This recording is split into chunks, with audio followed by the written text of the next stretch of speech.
It's really funny. I walked in this big room and talked to a guy, and he was like, "Oh, so you're a black comedian. You're going to do a bunch of black jokes, right?" And I was like, "No." Take my notes out of my pocket. Just bunch of black jokes. Because people don't realize that black jokes aren't jokes. They're real. Just black comedians bring up to the stage, they're blank, they have nothing on them. Like, for example, a real life situation. You know, it was Black History Month a few days ago, so, yeah, can I get a... I love Black History Month. It's the only time of the month where white people will smile at me. Good. They're like, "Hey, Rob, hey, how you doing, man? Hey, Rob, big dead skin, man." So it was Black History Month, and I decided to change things up a bit, you know, with my haircuts. So I decided to go into great clips for the first time. Yeah, yeah, great clips. So this is what I encountered. There's like two barbers in there, One I was on the phone, and the other's cutting hair. And I walk in, I'm like, okay, I'm at the door. Okay, I'm like, this is what Rosa Parks would do. You gotta remind yourself, what would MLK do? Open the door, and the guy's there cutting hair, and he's like, he hasn't seen me. Welcome to Great Clips. I'll be right with you in a sec. I'll just, hey man, what's up? What you need? Here for a haircut. Yeah. Just have a seat. He goes to the phone, got the phone. Yeah, we got a problem.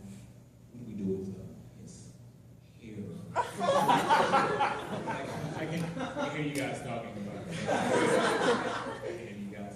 So I have a seat in the barber chair, and I swear, he doesn't know I can see him because in barbershops, they have the mirrors in the back and the mirrors in the front. And I don't think he knows that I could see what he was doing. So he sets me down, he adjusted a little bit, the thing is like, okay, I'm gonna get you right, okay. And he acts like he's like pretending to cut my hair, but he's not. He's really just circling it like this, and like, what am I gonna do with this? But yeah, that's a real life situation that really happened to me at Great Clip. So it's sad, but black jokes aren't really jokes; they're just real life situations, real life things. I'm happy to be at IU as one of the 12 black people at the university. I'm glad the Union Board decided to get some diversity with their lineup, that's good. Thanks, Union Board. I mean, no one really wants me here, though. It's fine. I feel like a brown M&M and a bag of Skittles. You're eating the Skittles and you find that and you're like, ugh. Back in there. Skittles, taste the rainbow, discriminate the rainbow. I almost didn't come to university, though. On the first tour here, the tour guide was a little too excited, a little too hyped. He walked up to me and was like, "Yeah, who's your daddy?" And I was like, "I don't know." That's when I was two, so I don't know who it is. I didn't like the university after that. I was like, man, I'm going to hear this shit all day. It's hard growing up without a father, you know. We're in Spanish class right now, and we're at the part of the lesson where you have to know how to describe characteristics. And one of the key points they like to use, you know, to help you learn is to compare yourself to your parents. And, you know, the really awkward moment in class was when my Spanish teacher was like, you know, well, how do you look? Well, describe yourself. How does your father look? And I was like, blank, I don't know. I don't know. It's like, well, describe your father in one word. I was like, void, just like a hole. He's a hole.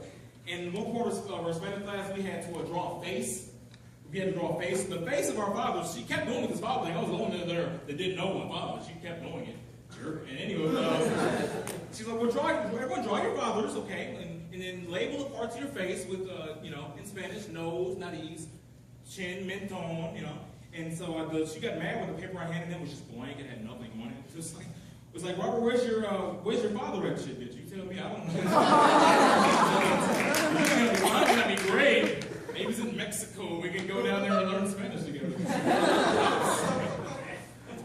It was crazy growing up without a father because at a certain age, I didn't know that not having a father wasn't normal. Like, I just didn't know that shit. Like, it was crazy. I was talking to one of my friends, and I was like in first grade. Like, one of my friends was like, he's like, so what are you going to do after class today? I want to go home and watch TV. What are you going to do? I don't know. I think my dad's going to pick me up. I was like, Dad, that was a dad. Teach, yeah, Johnny's crazy. He's going about dad nonsense. I don't know. Also, you'd be surprised how many times this comes up in real actual life. I was having sex, first time ever having sex, so you know how that could be. No? Okay, you don't know. That's fine. Having sex for the first time, and I'm doing my thing, and I'm going in. She's like, yeah, go deeper, Daddy. I'm like, Daddy, she's crazy. I'm still gonna finish though, but she's obviously crazy. My mom was my dad growing up, so yeah, just let that sink in a little bit. My mom was my dad. She took it a little too far though. Like every calendar she had, we got in the house, she would X off Father's Day like it just didn't exist. That's why I didn't know that not having a dad wasn't normal at all. Sometimes she would try to fill in the gaps, and she would be like, do mom duties and dad duties at the same time. It was really confusing. She'd be like washing dishes and then like wearing ties and stuff. I'm like, why are you doing that, Mom? She'd say, well, Robert, you cleaned your room? You know you hear me talking to you. No, I don't. Why are you changing voices, Mom? I guess she wanted to be sensitive to the whole matter. I love her. Love him and her. They're both great. Glad she doesn't have a penis. That's great. So there's only certain aspects of the dad role she can play, which is a good thing. You know, I don't want her to pee with the pee standing up. Well, again, that's an awkward sight to see your mom doing or her pee standing up.